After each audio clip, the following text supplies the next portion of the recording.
Today's panel is about writing under pseudonym in the age of fame. I will introduce the panelists, then there will be discussion, and 10 or 20 minutes before the end of the session, I will open the discussion to the public, so you can ask all questions about writing under pseudonym or writing under your own name you always wanted to ask. Now let me introduce the authors today. Next to me is Bernardo Atxaga. Bernardo Atxaga was born in Astiazu. Yes. Astiazu, I pronounce it right. That's in Spain. It's a Basque autonomous community in 1951. He has written novels, short stories, poetry, screenplays, and children's books. And he has received several awards for his work, among them the Greenwan Cavour Prize and the Mondello Prize. His latest books published in the US are Bakwak, that has been published in Spain, I believe, in '89, so the sequence of books is a bit different here. And also The Accordionist's Son was published recently by Grey Wolf Press. Next to Bernardo Atxaga is the interpreter for Bernardo, and it's Nancy Adler. Next to Nancy Adler, there is Alina Bronsky, who was born in Jekaterinburg, Russia, at age 13. Correct me if I say anything that's wrong, by the way. Nothing is worse than receiving wrong information during a panel. So interrupt me.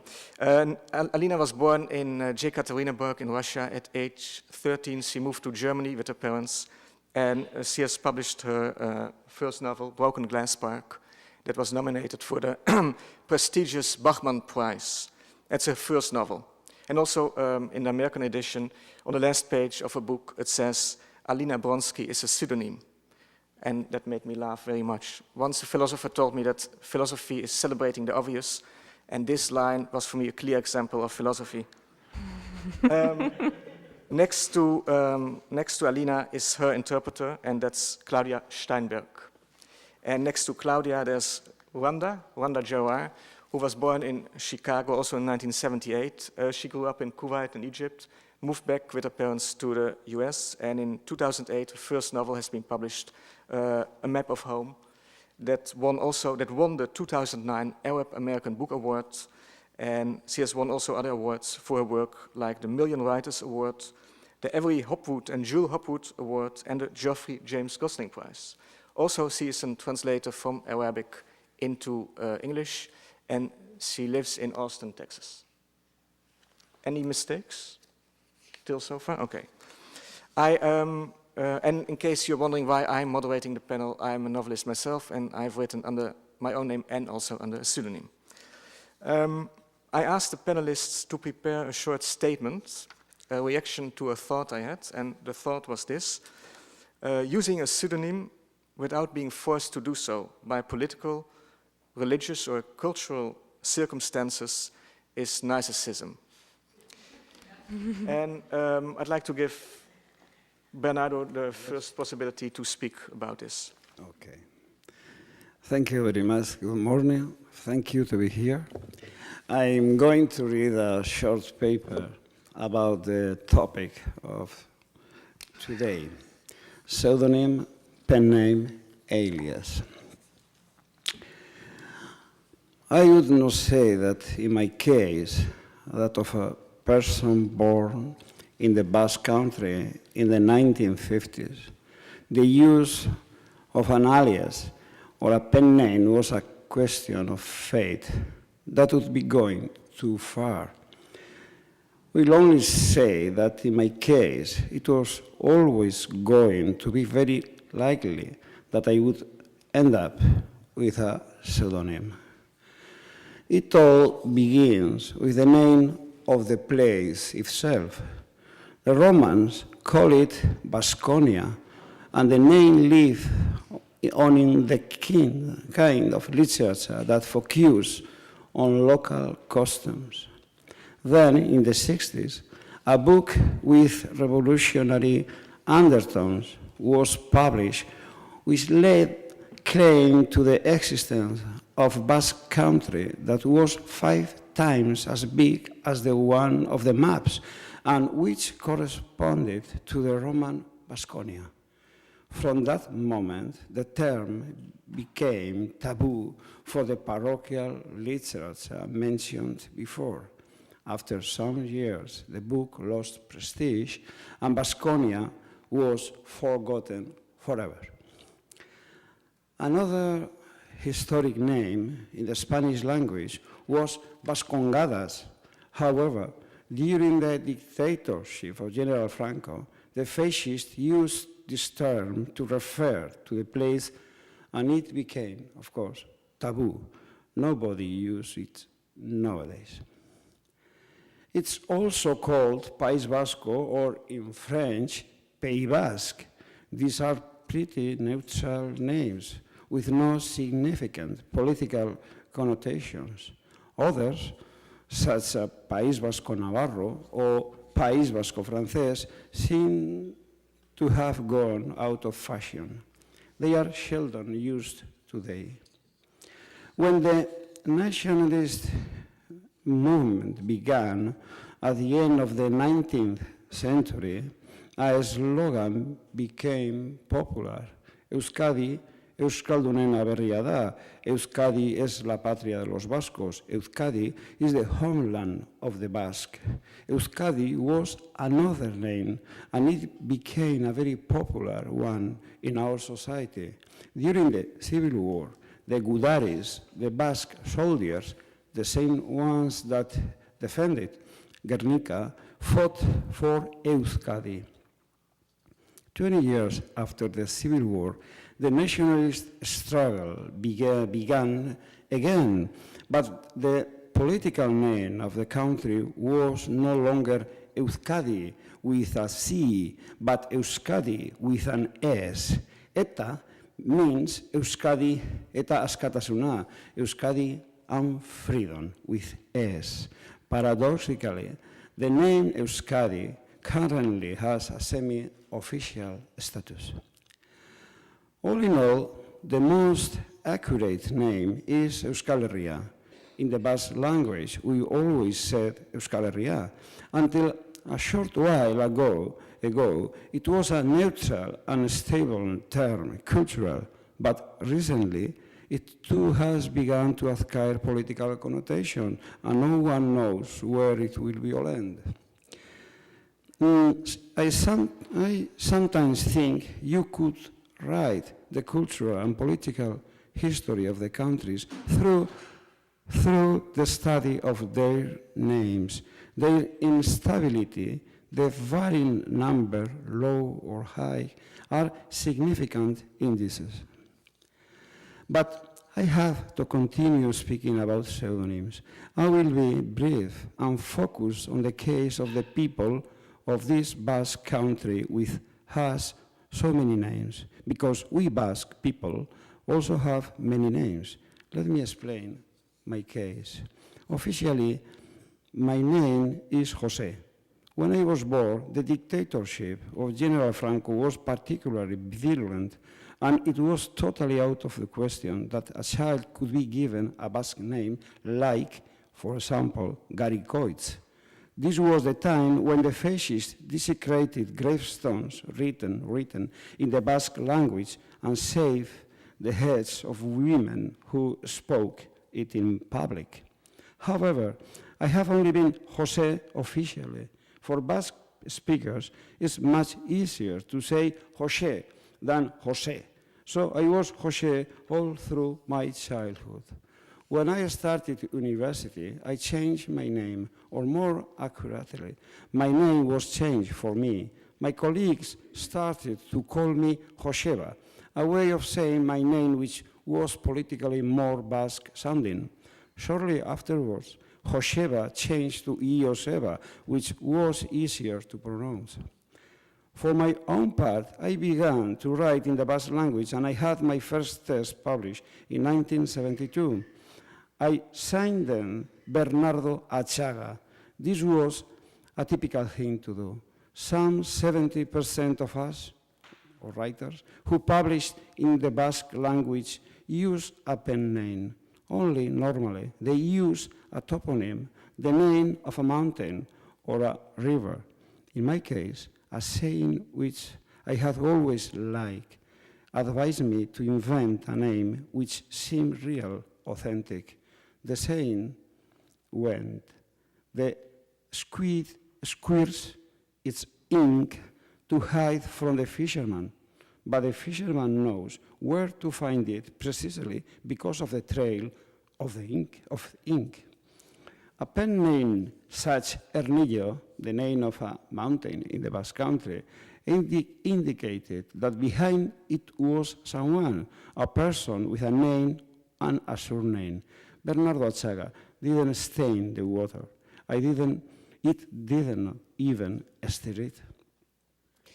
A final warning to all those who are thinking of inventing a pseudonym. The process never ends. Once the name begins to change and move, there is no stopping it. Let me give you the latest update. I'm currently a short-term scholar at a university in the west of the United States. Well, there I am Professor Garmendia. On official papers, Jose Garmendia. The university administration decided that Irazu, my first surname, must be in fact a middle name, and they simply erase it. If the Pen Club wishes to organize a roundtable on the same subject a few years from now, and is kind enough to invite me again, I have no doubt that I will have 2 or 3 more names than I have now, and I will be able to give you more examples. Thank you.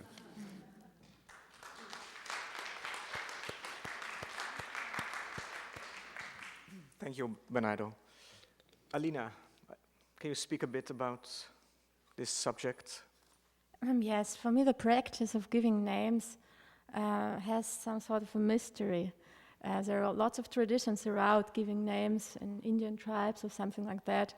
There are also sort of therapy to tell the patient to change his name, and then his whole life changes. So it's a fascinating thing about it. And well, when you write novels, when you write fiction, you are creating the whole time worlds and people and locations. So I thought, why don't create a writer too?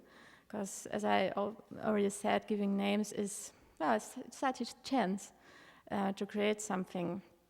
And actually I had lots of pseudonyms in my head before I started writing, because I liked this game very much. And maybe I only, it's, of course I'm kidding, I did not write my novel just to give my pseudonym the chance to leave. Of course, it was not the reason to do it. But it's an interesting aspect too. And another one is,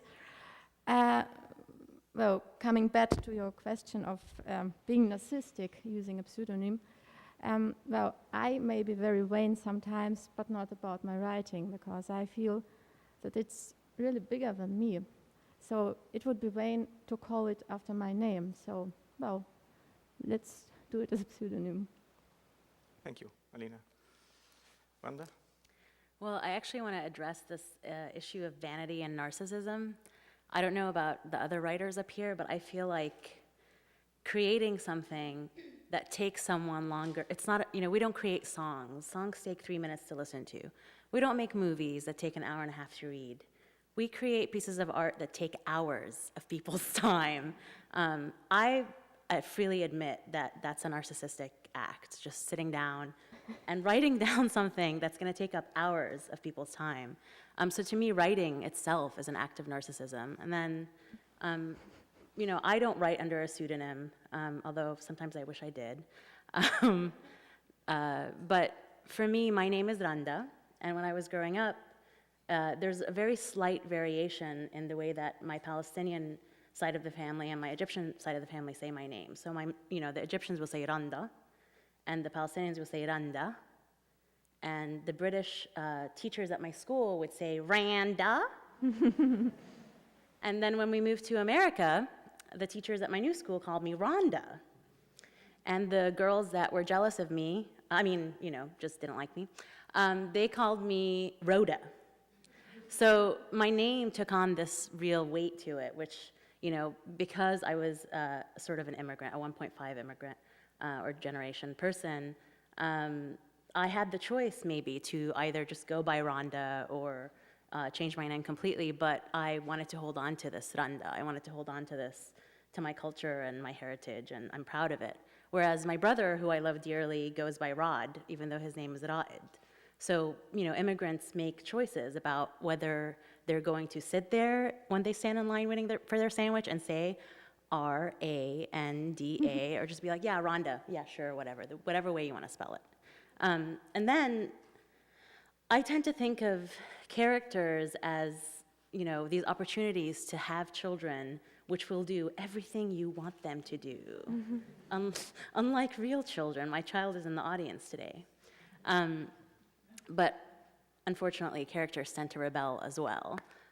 So my character, when I thought of naming her, I thought about my history and how I tend to think of not just my life story as a struggle, but that I feel like sometimes I provided a struggle for my parents.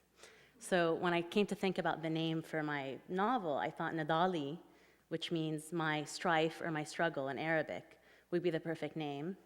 A twist to this was that I kind of wanted to name my son Nadal, which he's very thankful that I didn't. But now I get to name my characters whatever I want. So I feel like characters are sort of these, these opportunities to give names to, and then maybe you can have these secretive these secrets in your mind about why they're named a certain way. I have a character, for example, who's called Fakhr, and he's based on an ex-boyfriend who really cheated on me and who I hate. And in Arabic, his name is Fakhr, but most Americans can't say that, so they call him fucker. So to me, they were like, a lot of students who've read my book will say, that character, how do you pronounce his name? And I say, that's an interesting question. So that's my answer. So I'm a bit shocked. I thought your name was a pseudonym, and now I hear you're really named Randa. Yeah, my real name is Randa Jarrar. Okay, this is quite a shock to me, I have to admit. I didn't know that. Yeah. Because I thought that was my assumption, that using a pseudonym is also a way to distance yourself, your public personality, you're the author, who you are, from your private life. But in your case, this is apparently not the case. You are... No. No. I have the very unfortunate desire all the time to keep it real. So I really wanted my novel to come out under my real name. I really wanted, old friends and family members, and I just wanted to be able to be an artist and just be out there. And I think I could have chosen to use a pseudonym and protect, people's feelings or whatever, and I just didn't feel like I needed to do that because I didn't want to. I felt like using a pseudonym would have been my way of saying that I'm ashamed of what I've written. But I'm not, and I refuse to be. So it's really important for me to write under my own name. Okay. In one interview with you, I read that for a while you lived under the name of your main character. Mm-hmm. That's interesting. Yeah. Can you tell us a little bit about that? Why did you choose to live under the name of your main character? I felt like It's quite the opposite of using a pseudonym. It's like becoming your character almost. That's like right. Like acting. Well, I think a lot of people think that my novel is autobiographical, and a lot of my people who know me very well will say, no, it seems like you actually became your character. So even though my character shares a lot of my history geographically and familially, at some point while I was writing her, I really felt like I was becoming her. And I couldn't afford to have a real phone line. So I would go to this furniture rental place, which my poor son would have to come with me sometimes. That's what we were doing, sweetie. We were paying the phone bill. But yeah, we would go to this furniture rental place, and for something like $6 or $7 a month, we could have a phone line. And so I decided when we went in that this was a chance for me to finally be someone else. And so I just said, my name is Nadali Ammar, which is my character's name. So. Are you still using that name sometimes, or? Nope, I don't use it anymore because I've let her go, but we'll see what happens next. Alina, in an interview with you, I read that you chose to use a pseudonym because you were afraid that readers would Google you, and then by accident they would find out the ski course of your children. First of all, I was surprised that you can find on Google even those private information. Yes, but you apparently can. I'm a bit, Yeah. But then, was this a real concern, or were you joking? Or It was it a... was also a bit serious too, because using a pseudonym, well, a writer can decide whether he or she would like to be a public person with his physical existence, but the writer's family cannot.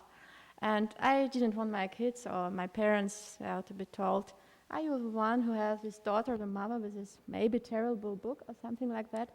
I wanted to give them the chance, to decide whether they wanted to talk about it or not. Mhm. It's sort of protection for them, actually, yes. Yeah.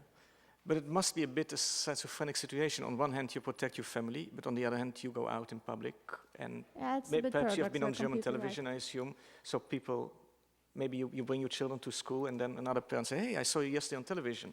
And It happens sometimes, yes, it's some funny situations, of course, but not that often. So I'm really happy about this choice, using a pseudonym. But it was not the main reason why you chose. Not the main. No. There were some reasons Okay. for using it. Bernardo, I read about you that writing on a pseudonym protected you because 3 times you were taken to court by the authorities in Spain, and they couldn't find you because they were looking for a Mr. Atxaga. Was this? Can you tell me about why? First of all, why were they looking for you? And I assume this is long before the time of the internet, otherwise they would be able to find you anyhow. But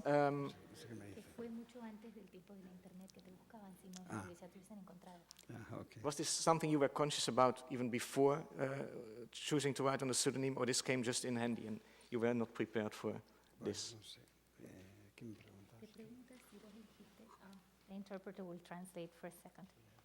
Pregunta si vos elegiste el seudónimo, pero se enteró que hace mucho tiempo las autoridades te estaban buscando y te querían llevar a tribunales, pero 3 veces te buscaron y encontraron, buscaban a Bernardo Atxaga y no encontraban. Yes. Claro que si fuese hoy te hubiesen encontrado. Yeah. Well, okay, excuse me. Excuse me, I have some problems to understand English. Well, I think that, generally speaking, pseudonym is always or protective or aggressive, you know. And in my time, of course, I've found protection from the police, of course, because it was a very problematic situation. To write in Basque was dangerous at this time, no? But for instance, nowadays, protection has in Spain and around the world another sense. For instance, I remember now the case of a very friend of mine, a very famous filmmaker in Spain. And this filmmaker has a family, has children, but it's impossible to him to send his children to the school with the real name, you know, because with the real name, immediately press and television will go to find or to make pictures and so on, no? And the name of this filmmaker is Trueba, and his children, I think, is González or something like this, you know. So this is the first sense, in my opinion, around the world for different motives. It's a protective, it's like a mask, but for protection. But there is, I think, another sense of the pseudonym, and it's aggressive. These people who wants to keep anonymous to make the aggression easier. No? I think internet is full of anonymous, violent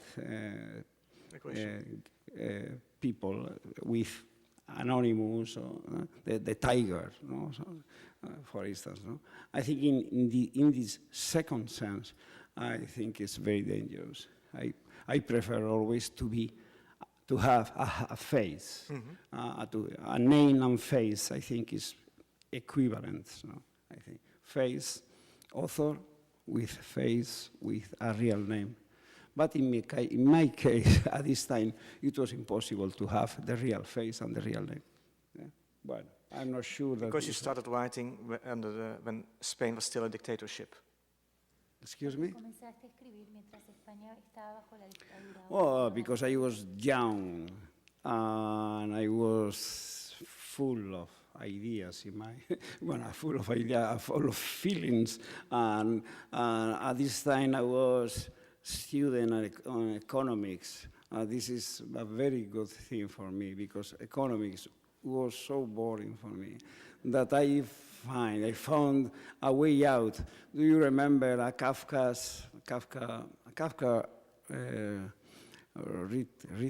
wrote a very small fable on a monkey who became a man. And why do you find to be a man and looking for the freedom? And the monkey man say no. I would like to have only a way out. You know, and for me, in this case was the same. I was working in a bank, and I wanted a way out to escape from the bank. And for me, literature was the only real way at this time. So, dictator was over there, but, well, I was young. And then one day you said to yourself, I quit. You told your boss at the bank, I'm not going to work here anymore, and you started writing. Un día decidiste renunciar al banco, le dijiste al jefe, no trabajo más y decidiste... Yeah, but at this time it was very easy, because today I think in our frightened world we are always with fear, no, about our work and tasks. But at this time it was very easy to find work at Spain. So work was something that you can live. So for me, it was also, it's not heroic. For me, it was very easy Very practical. To say goodbye to all that. Alina, you also had a career before you started writing. You studied medicine, if I'm correct? Well, I began studying when I quit. After a very short period of time. So why did you quit for the same reasons as Bernardo quit his job at the bank, or? Pardon? Did you quit for the same reasons as Bernardo quit his job at the bank, or what were your reasons to quit? Well, maybe they were a bit similar. I always wanted to be a writer, but I tried to have something like a real serious profession, and I thought a doctor would be such profession, and I have always been drawn to the natural sciences. But then I was sort of called back to the writing the whole time from all the other things I started to do. So I quit, and now I'm really happy to do what I always wanted to do. So it was not a difficult decision? Not really. It was an easy decision, actually. Randa, you are the one without a career before writing. If I read your book, I had a feeling after reading your book that you always knew you wanted to be an author. And there was no economics, no medicine, that was all. No, you went straight. I was terrible at everything else. Okay. I couldn't do anything else. And at some point, actually, I went to Sarah Lawrence where I studied writing. And for my senior year, someone said, one of my professors said, you should go get an MFA. And I thought, why would I do that? I just spent 4 years in workshops. So I applied to a program in Middle Eastern Studies, and actually one of the students that I studied Hebrew with is here today. And I got to read Arabic literature and study Hebrew and just read about the Middle East. And I, at some point, was thinking I would be a professor of Middle Eastern literature. And then at some point during that program, I realized that I didn't want to read other people's writing. I actually wanted to write my own. So I actually ended up enrolling in an MFA program, which I dropped out of, and then spent a lot of time writing, and enrolled in another MFA program many years later when I was ready. So, I mean, I think when I was a lot younger, I had different ideas about what I wanted to be. At some point, I wanted to be a rapper. And I was very serious, but I thought I was too light-skinned. See? I was just born not at the right time. If I'd been born like 7 years later, maybe I would be a rapper now. But I'm glad that didn't work out. In your book, there's a sentence I like very much. It's the main character says, "A sense of humor, that's what I wanted to be good at." I think someone said, if someone said this about literature once, if it's funny, it's good. I think it's just a really simple sentence. But there's something about tickling someone's brain. And if you can do that, then you're reaching out to a really big audience. And so you're doing the right thing. And for you, tickling is the same as being funny. I mean, when you tickle somebody, you always make this person laugh. Well, or cringe. Okay. I want to speak a bit about languages because, Alina, you were born in Russia. I assume your native tongue, your mother tongue is Russian. Yes, it is. Randa, I guess that your parents didn't speak English to each other? No, no. they speak Arabic. But do you consider English your mother tongue? I don't consider it my mother tongue. I consider it maybe like my nanny who was really nice to me tongue. I don't know. I consider Arabic my mother tongue, but I've sort of been alienated from it. So. And Bernardo, do you consider Basque your mother tongue or Spanish? No. Firstly, I write always in Basque language. I think that for me, in my personality, my life, my point of view about the world, it's very important to be close to my language. I could understand, of course, that people could consider that fact as strange, but it's not so strange. I think that we love some things, we love some people, and we can also love languages because, well, we can love a lot of languages, but our own language, or the language we received at home and our childhood, is linked with all your family. Family, at last, is important, I think. And so it's a kind of, it's no matter to discuss about language. I think it's your option. Your option, in our life, you can take a lot of different options. And I think it's part of my life, it's part of my way to write literature. From 1980 on, I also publish all my books in Spanish and other languages. And Spanish is also my first language, my second language. No? There is a very, very, very, very suitable expression in Latin, no? Primus inter pares, the two things equals, but one of the equals is better or is the first. And in this case, my first language, primus inter pares, is Basque language. But of course, I also love Spanish language. And there is another landscape for me. And also French, that is also a very close language and very beautiful language. So I think that usually people, it's monotheist, And it's only one God, only one language, only one nation, only. Well, I think that we can live with 2, 3 languages, 2, 3 nations, 2, 3 lives, maybe. You do translate your own books into Spanish, sometimes with a collaborator. But this is a very, very long.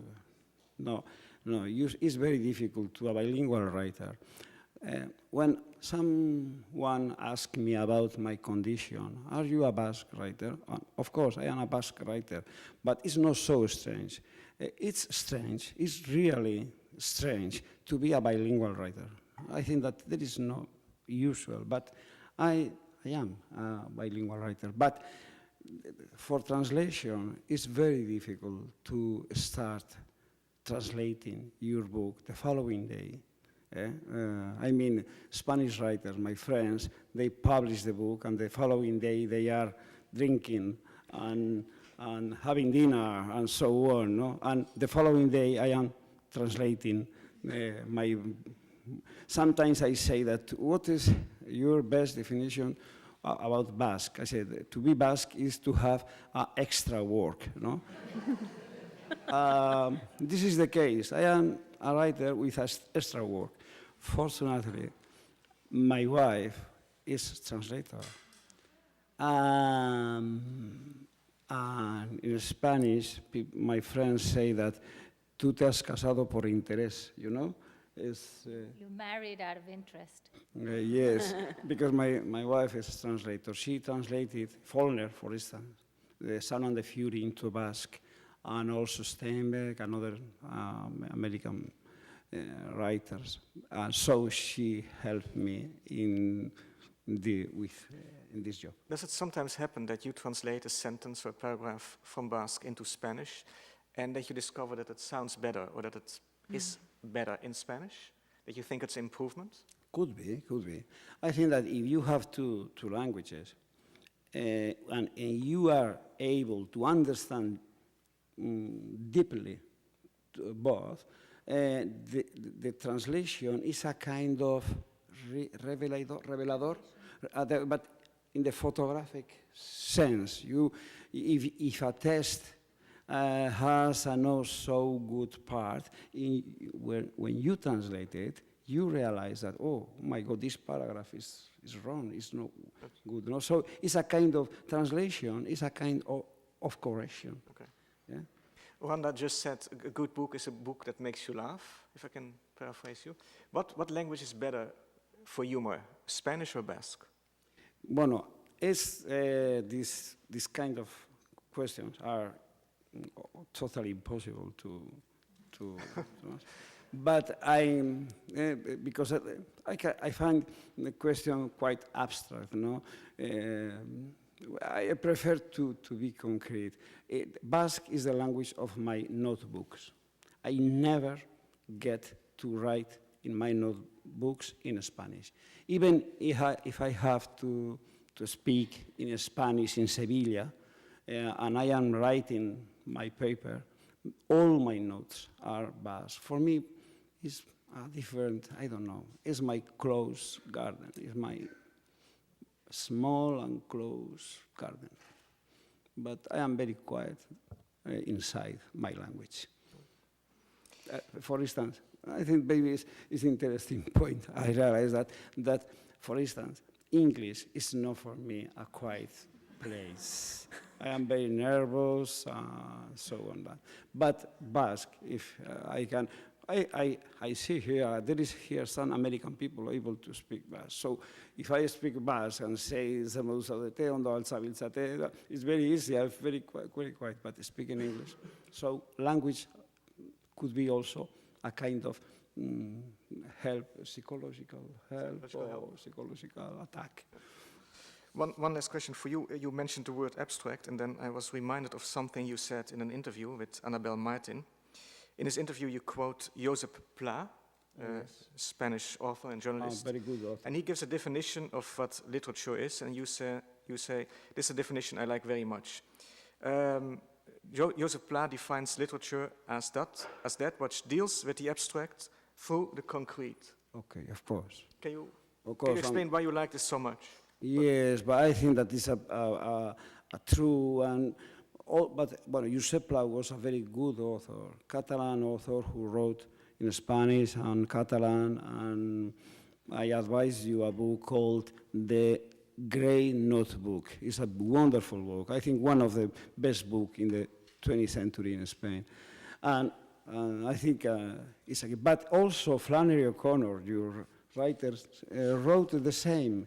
Theory, philosophy, society is abstract concept, but literature, no. Literature is always through the concrete. You use things we can see, we can hear, we can taste. So I embrace this theory. I agree with. Alina, what's more abstract or concrete to you, your own name or your pseudonym? It depends on the situation. I like my pseudonym really very much, and so I do with my real name. I love both. It was not the point of changing a name I didn't like. It depends on the situation. I feel very comfortable with a pseudonym in a situation like this, when I am acting as a writer, having an event or something like this. And my real name is sort of private, so it's out of it, and it's very good. The same is in private situations. I also feel very comfortable. Sometimes there's sort of situations which are in between, and those are the really funny ones, of course. Yeah. But they are not that often. Can you elaborate about these funny situations? I don't have a really good example, I'm afraid, but it's well, if you meet people who know you really from the past, so to say, and then you see a picture in newspaper, and they're very confused, and they're asking himself, who is that person, and how come she looks so much alike the one I know, and they start wondering, and yes, and and they can't really believe that it's me, because they saw her under another name, and names are very important. So. Does Alina have a different character? Is it really a different person? Very good question. Yeah, I think so. Yeah. Okay. Maybe not What's a the different, difference? but another part of my. Well, I'd say I'm more introvert in my private life, so I have to. It makes it easier for me to to have events under pseudonym. So I know it's sort of Alina's work, and so she enjoys it, but not my real name's work. No. Do you speak sometimes to yourself? Do you refer sometimes to yourself as Alina? Alina, we are going to do this. Alina, we have to go to this event. Maybe I should try. I did not do that before, but maybe sometimes we are arguing. Maybe I could speak. Okay. Speak to her. We were speaking about languages. Why did you? I mean, as you said before, Russian is your first language. Why did you decide to write in German and not in Russian? Well, we moved to Russia when I was 12, and then it sort of changed. German became sort of my public language, and I felt very comfortable with it. And then, after graduating from school, I not only studied medicine for a short period of time, but also was a journalist for a German newspaper. So I got used to using German just as a sort of a working language. And Russian became sort of a family language for me. Yes. And the same for my children. Sometimes they're really amazed if they meet another person who speaks Russian, who speaks our family language. How come? It's similar for me. In your book, you deal a lot with stereotypes about Russians in Germany. If I can summarize it very briefly, it's like all Russian men in Russia, and all Russian men in Germany are mafiosi, and all Russian women are prostitutes. And then I was surprised to see in the interviews that the German press takes these stereotypes quite seriously. Yes, they asked me if it's true, actually. Yes. I was surprised. Yes, Pardon? I was surprised about this. Can you explain how come that in Germany the Russians are suffering from these stereotypes? Well, in my experience, it's not that bad actually, because if people meet different people, every person is not just Russian or somebody else. So I can't really complain, but maybe if you look at the mass media who describe the very expressive things, not just the normal life, you may have an impression that things are like that. But I think it was more the interest of the interviewer to have such a subject and not really representing the situation, actually. Could you have written the same book in Russian? No, not at all. It's a German book for me. And the question of language is very important for my heroine too, because she's very proud of herself speaking German, and she describes, she laughs at the people who cannot. She's a bit arrogant sometimes, and speaking a language is sort of a power you gain for her and maybe for everybody. Do you think you would be able to write a book in Russian, or do you? Not anymore, actually. And the languages are very different. German is very precise for me, and Russian is very rich. But I prefer the precision of the German rather than the richness of the Russian language. And now I feel very comfortable with writing in German.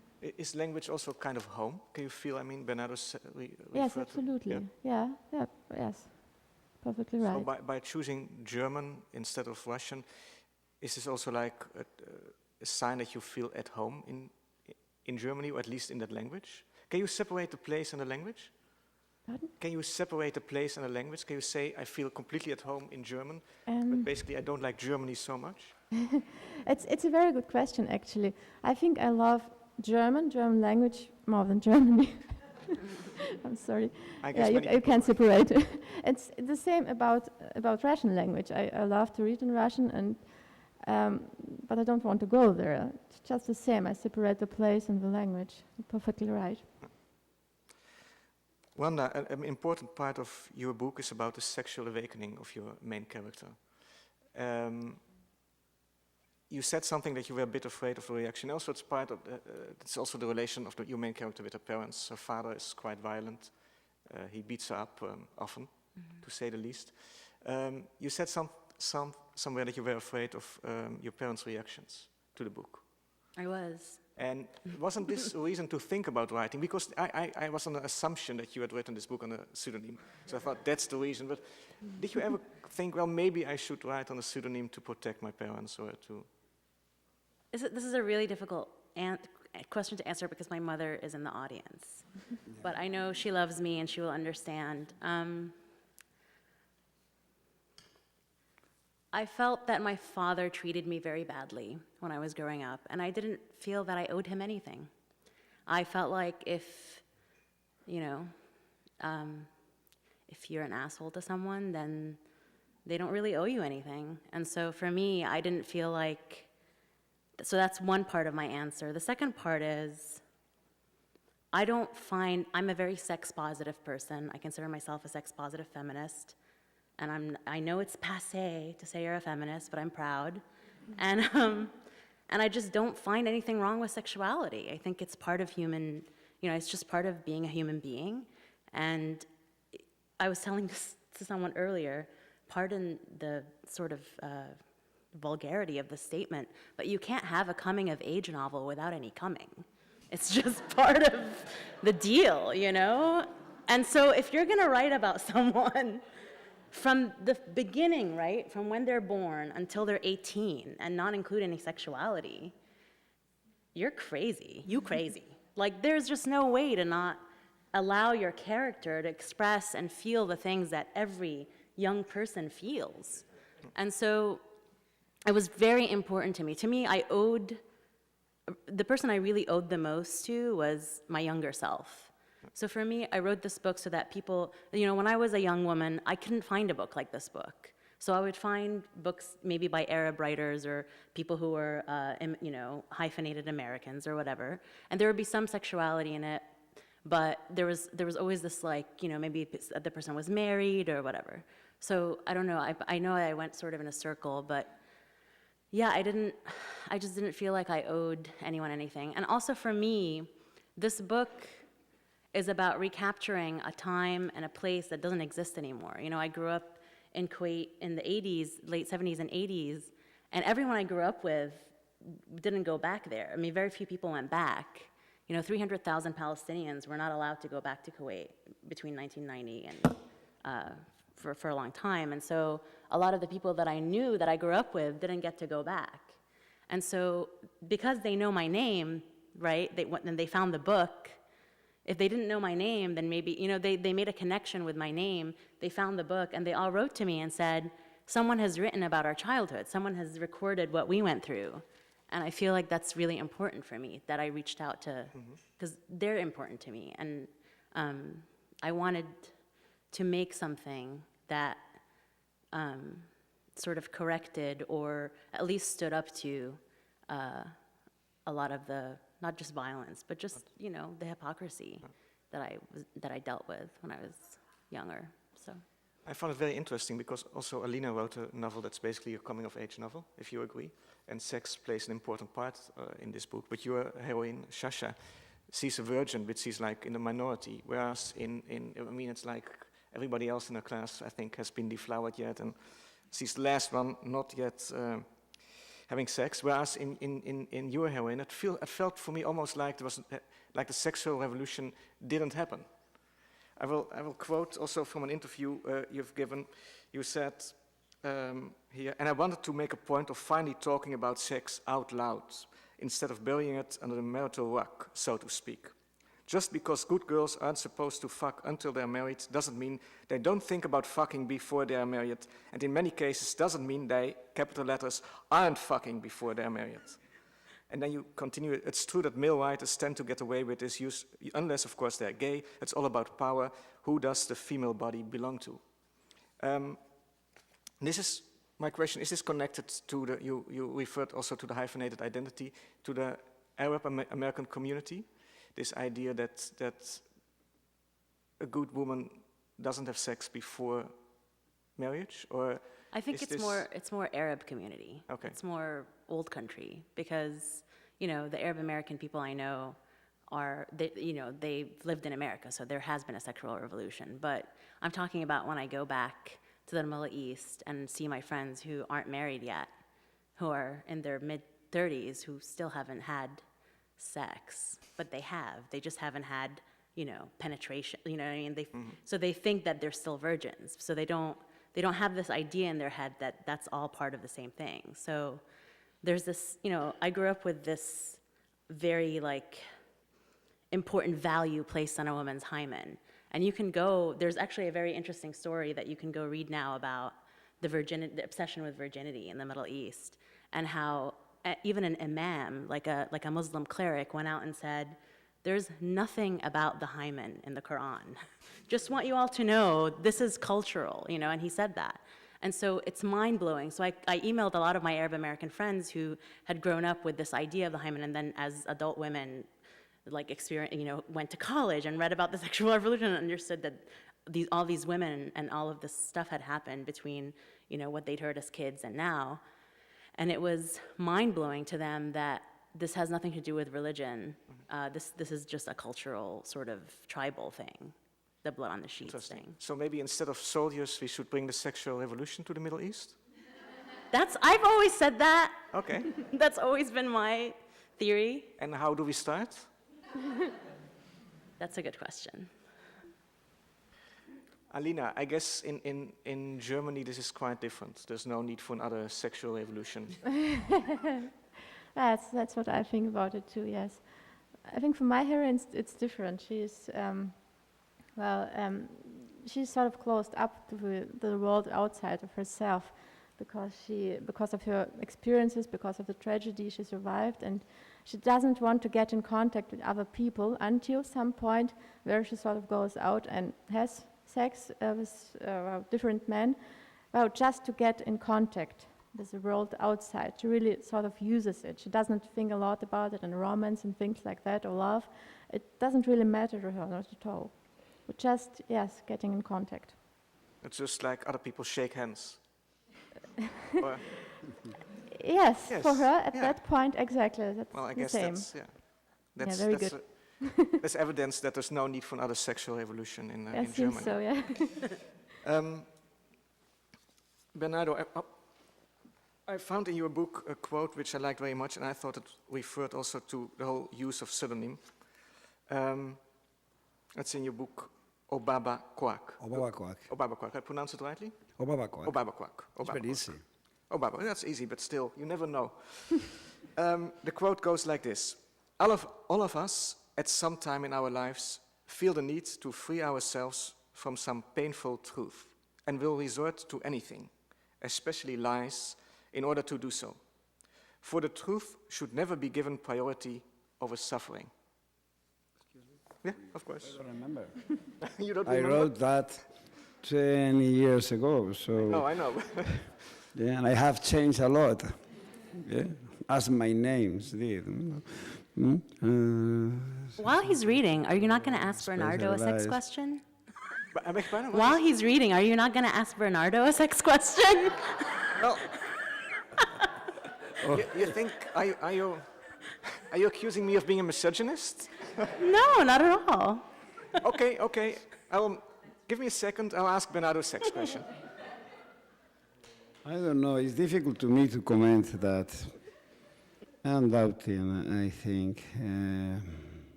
My question is this, for me, I read it, and of course I read Yes. your book knowing this, that we are going to speak about using a pseudonym.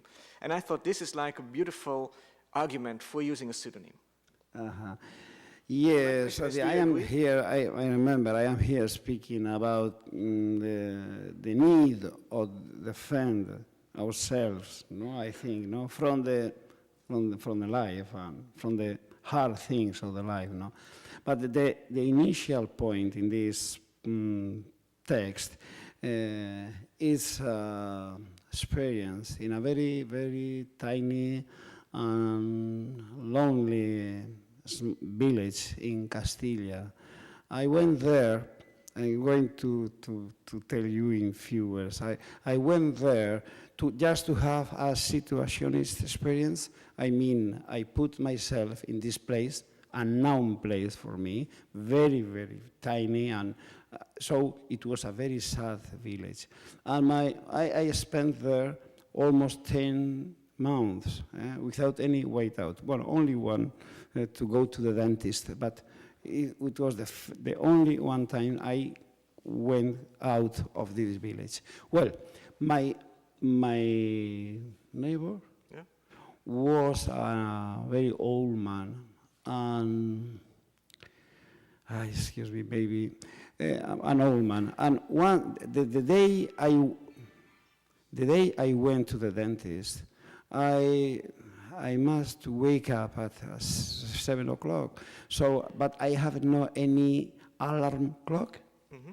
So I went to my neighbor and asked him to alarm clock, and he was very shocked with my ask, no? Asking, yeah. My asking, and he went inside, came back with the alarm clock, and he tell me, but you must have alarm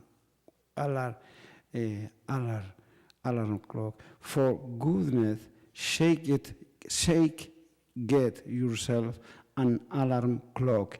It really keeps a chap company. And for me, it was a kind of a wonderful definition of loneliness. It's a situation where even the tick-tack of the alarm clock is company, no? And so, excuse me, I'm going to finish. The same man, the house was very poor house, without almost any window,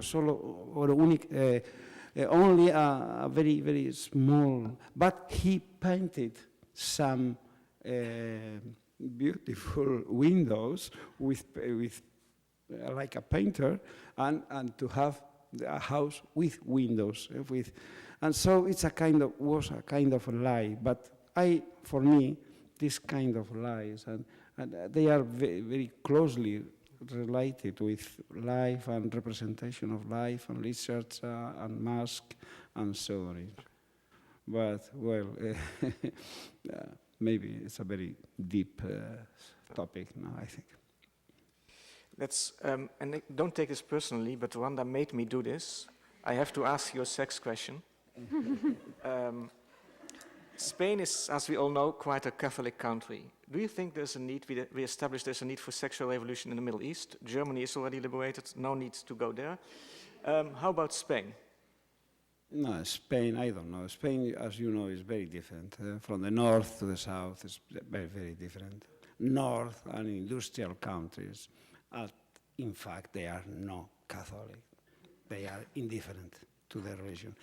I don't know if it's good, but the fact is that the church, I remember speaking with a priest in the village I was born, being 2,000 people, and the priest was very sad about this world, no? But the real truth was that behind there, inside the church was empty, no?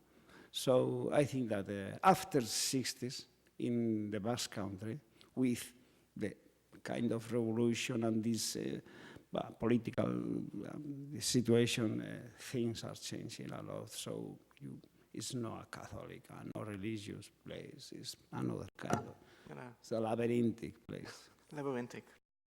Okay, I'd like to open up the discussion to the public. If you have a question, please come to one of the two mics, because we're recording this event. And please, no monologues, just really ask questions. Anybody? Yes? Hi. First, I just want to say you're all very likable and charming, and it made a difference. It was a different kind of a session. You've all been very agradable. So thank you. When you start your careers, you send your book, you send a letter to an agent or a publisher. Hello, my name is, but I am not going to use my name. How do you explain, what do you say, what do you hold back, what's private, what do you tell, what do they ask you? And what is the agreement? What do you, how many people get to know like a secret? If it's one person, whole company, that's what I want to know. Okay. Maybe Alina, Should for I you? start? Yeah. I sent my manuscript under my real name, and when it was accepted, I explained it, or I told it very soon that I'd like to use a pseudonym. The people at the publishing house were a bit confused. They couldn't really understand it because my real name is not that bad. It's not the reason to change it. And then, I just said I'd like it to have that way. And it's not a big secret, actually. So the people I work together closely know my name, of course, and address me under my real name. And everything dealing with the public relations is under the pseudonym. So it's rather clear to separate the private and the pseudonym. Bernardo, do you want to add No, something? in my to this? case, my pseudonym is not a secret. Everybody knows that I am the other also. No? And even in all my books, in all the languages, I wrote Bernardo Atxaga, real name José Irazu Garmendia. I think I don't like secret in my case. I prefer to have a pseudonym because of my past, for the past problem, or for the problems of the past, but it's not a secret. No, it's a public name, both my pseudonym and my real name. You want something to add, Randa? I don't use a pseudonym. Okay. Any more questions? Please come to the mic so we can. Whatever. Yeah? First of all, I'd like to thank you for putting this presentation on. I have been grappling with the concept of names for a long time. I have a very boring name. It's Linda. Everybody who was female, who was born between 1945 and 1955, got named Linda. So, and so I've grappled with that. I had a childhood nickname, Eloise, that fit me to a T. And then I got rid of it when I decided it was time to grow up and behave. Now I have some books coming out, and I've been thinking a lot about what name to use. It's been a really deep question for me. The publishers have no idea at all that I'm thinking about this. And fortunately, the first book doesn't come out for another year or so. So I have some time before I can deal with it. I have found that when a person becomes a grandmother or grandparent, they get to invent their own name. So that's good. I have a grandma name. I'm Nani. But I don't. What sort of advice could you give to a person who can't quite decide who she is? Specifically, when I've told people, including other writers, that I'm thinking of using a different name, they've asked, "What are you trying to hide?" Okay. And Well, maybe. I'm not trying to hide anything, but I thought I'd pose that. I have a very, very, very quick answer for you. I think the trouble started when you decided to grow up and behave. That's all I have to say. I think it's a beautiful answer. Yeah. Thank you. The gentleman over there had a question. Hello. I'm a novelist and I write under a pen name. And I really don't understand people who don't. There seems to be this notion that you know, there's such a thing as a real name out there. Right. Instead of, you know, already we dress the way we like, and that sends subtle signals about us, subtle and not so subtle. We sometimes told we look like other people, and that affects a little bit the way we also function in the world. There are very many ways in which we assert our individuality against the accidents of fate. We move somewhere else, we pick our own career. If we're in the kind of life situation that allows us to make these choices, we make them. And for me, choosing names is just one more choice that you make. If you're at a restaurant and the maitre d' wants to take the name of your party, you know, you give a name. You never give your, I suppose, I mean, do you give your real name? I mean, there's so many situations for given names. And so when I hear something like what Linda said over there, like, and I've heard it before, people have asked, so why are you writing under a pen name? Is it, they say, what are you hiding? And it's exactly the opposite for me, and I wonder, it seems as if Arnon and Alina are the ones who have actually chosen a heteronym for the purposes, for this playful purpose. I wonder if this is also true for you. For me, it is not about hiding, but it's actually a way, paradoxically, of letting it all hang out. You're letting your psyche out there, because it's very easy to find out that you're using a pseudonym for the members of the public who are interested. It's actually a way of doing the opposite of hiding. And it seems that people who are insisting that their real name is real, they're the ones who are sort of hiding the part of themselves that plays with identity. I don't agree with that at all. I let it all hang out. And I think it's a live and let live situation, you know? I'm allowed to do whatever I want with my life, and you're allowed to do whatever you want with yours. And I understand what you're talking about, and actually it's not just writers who do this. I mean, I'm friends with a lot of transsexual people who felt like they didn't have a choice about their name, and now they get to reinvent themselves and have their own name, and not really reinvent themselves, but actually choose a name and be who they really have felt that they've been all along. For me, Randa Jarrar is my name, and when people say, when I got married, I've been married twice, and each time people ask me, are you gonna change your name? And it's just unheard of for me to change my name. That's my name, I like my name, and it's not that I don't feel like I'm hiding anything. So I disagree with that. Bernardo, maybe you can say something to this question? Maybe you can say something about reinventing yourself, answering the gentleman's question. Oh, when I was listening, I remember a short story written by Bernardo Atxaga. It's about a train trip, you know? And people in this train are speaking. They are unknown people to each other.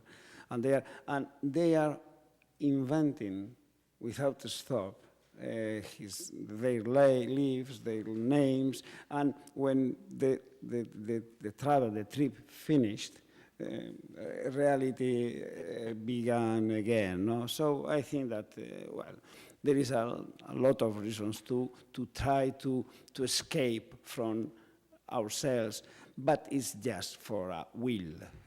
I think that for me it's clear that if we have the need to have another name is because of the danger, because of the need of protection. I think the others, I can understand others ways to, but not so strong. I see. Alina, what are the limits of reinventing yourself? I will not talk about reinventing. For me, using a pseudonym is like buying a new dress, actually. doesn't mean you throw everything else away or give up your former identity. You can't even talk about your former identity because it's still here. And well, you mentioned changing names in case of marriage. I also did not change my name when I got married. So, well, I think it's just sort of a masquerade somehow. Okay. More playful, not that serious for me. I see. I see, Linda, there's a woman standing behind you. You are Linda or not? No. Oh, excuse me. I thought that Linda was still standing there. No, I'm completely... Okay, excuse me. Go ahead. My question is to you, to the moderator. You write under your name and you write under a pseudonym. What's the difference in those books and why did you choose? I assume that you first started to write under Arnon Grunberg. Yes. And then at a certain point decided to also write books under a different name. And how did you decide and what's the difference between those books? Well, I decided to write on a pseudonym because I wanted to see how people react to books written by me without knowing it's me. So I invented a whole persona, and this pseudonym, his name was Marek. He's from Vienna, and he was like a whole different persona. And I believed for a long time that his books were quite different from my own books, but some critics disagreed. So that was the main reason. I wanted to escape from a certain public image I had. And also, it's a good thing when you write on a pseudonym and you really insist that this person exists. You cannot go to book signings. You can only do interviews by email. So you have much more time to spend writing. It saves time.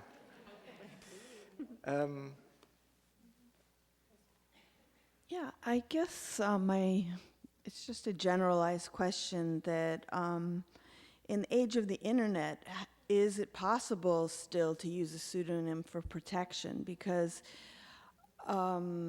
people can do all this research and figure out who the real person is quite easily, you know, and then if one person does, they can spread it around. Mm-hmm. In my case, I'm writing and, family members are involved with political crimes and things, so people may think I'm writing about, real people, and I want to avoid retaliation, but it seems difficult, with the internet. I see. Well, Alina, you said something, as I said before, about protecting your children by using a pseudonym. So maybe this is a good question for you to answer. Yeah, it's really a good question. Well, as far as I can see, you can't really hide anything. The more you hide, the more suspicious it gets. And people who really want to find out who you really are, they will. But for most of us, it's not that important. So you just sort of put something between the obvious and the audience. And most of the audience are not really interested in your very personal stuff. So it's not really hiding, it's just sort of a bit closing, but if somebody is really interested, he will open that door, of course, and come through the window, I don't know. Randa, have you anything to add to this? I think, I might get into trouble here, but, or invite trouble, but I haven't been listed in a really long time. I listed under Natalia Amar for a long time, so you can actually find her phone number, but I think it's hard to find mine. You can find maybe like some family members' addresses, old addresses and phone numbers, but I think if you're really serious and you're really worried about, your life or your whatever, then there are a few things you could do to just, maybe just make sure your stuff isn't listed. Go online and research yourself. Go online and try to find out what information there is out there about you, and if it's necessary, move. I don't know how dramatic it is, but, you can do that too. You can go out and research your own thing if that's scaring you. We have time for one last question, if there's still somebody with an important question or remark. If not, maybe any of the participants. Did I forget to ask something important? Is there anything you'd like to add? Alina, a last word? I think I've said everything. Okay. Thank you. Randa? I just want to thank you. Thank you. Thank you. Bernardo? No, thank you, because I think that you are a very good driver. Thank Yeah. you. Well, Bravo. I'd like to thank Bernardo, Alina, and Randa. Thank you very much.